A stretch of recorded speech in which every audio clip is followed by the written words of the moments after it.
Good morning બાળમિત્રો. બાળમિત્રો, આજે આપણે કયો વિષય શીખીશું? ગુજરાતી. ગુજરાતી નોટબુકમાં શીખીશું ફૂલોના નામ. તો બાળકો, તમે અલગ અલગ ફૂલો જોયા હશે, બરાબર ને? તો આજે આપણે ફૂલોના નામ શીખીશું.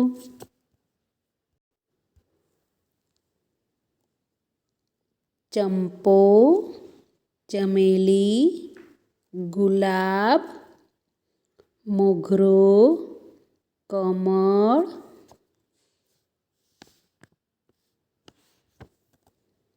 કરેણ, જાસૂદ, જુઈ, બારમાસી અને ગલગોટો.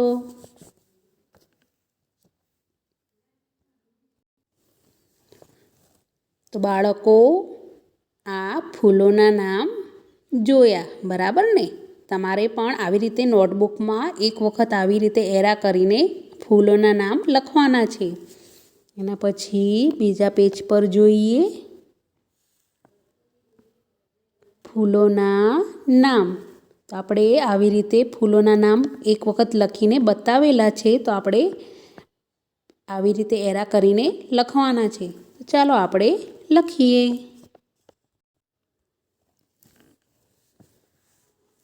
તો ફૂલોના નામમાં પહેલું છે ચંપો. તો આપણે કેવી રીતે લખીશું? ચને માથે મીંડું ચમ, પને કાનો માત્રા પો, ચંપો. એના પછી ચકલીનો ચ, મને એક માત્રા મેં, લને દીર્ઘઈ લી, ચમેલી. એવી રીતે ઘને રસ્વ ઉગુ, લને કાનો લા, બકરીનો બ, ગુલાબ. એના પછી મને કાનો માત્રા મો, ગણપતિનો ઘ, રને કાનો માત્રા રો, મોગરો. હવે એની નીચે જોઈએ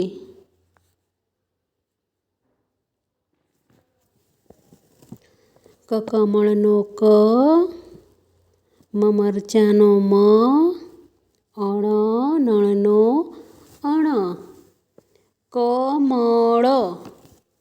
એવી રીતે કમળનો ક, રને એક માત્રા રે, ફેણનો અણ, કરેણ. એવી રીતે જને કાનો જા,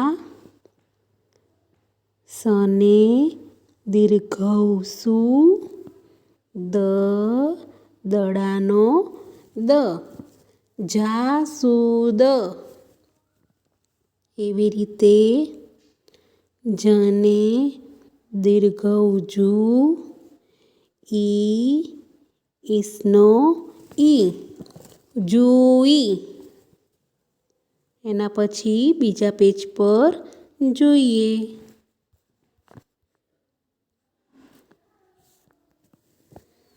બનેકાનો બા,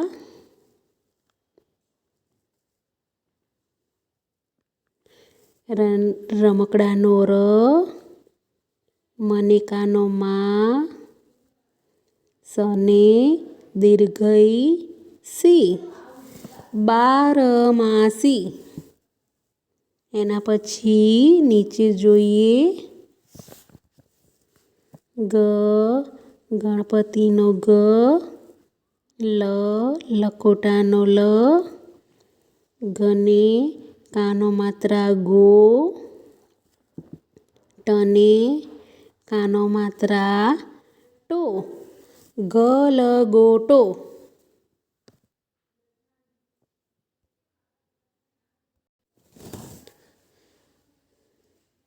તો બાળકો, ફૂલોના નામ આપણે આવી રીતે લખવાના છે. જેમ કે ચંપો, ચમેલી, ગુલાબ, મોગરો, કમળ, કરેણ, જાસૂદ, જુઈ, બારમાસી, ગલગોટો. એવી રીતે તમારે આ પેજમાં પણ 5 વખત એરા કરીને લખવાનું છે. તો તમે સરસ અક્ષરે બોલીને સરસ રીતે લખશો. Thank you.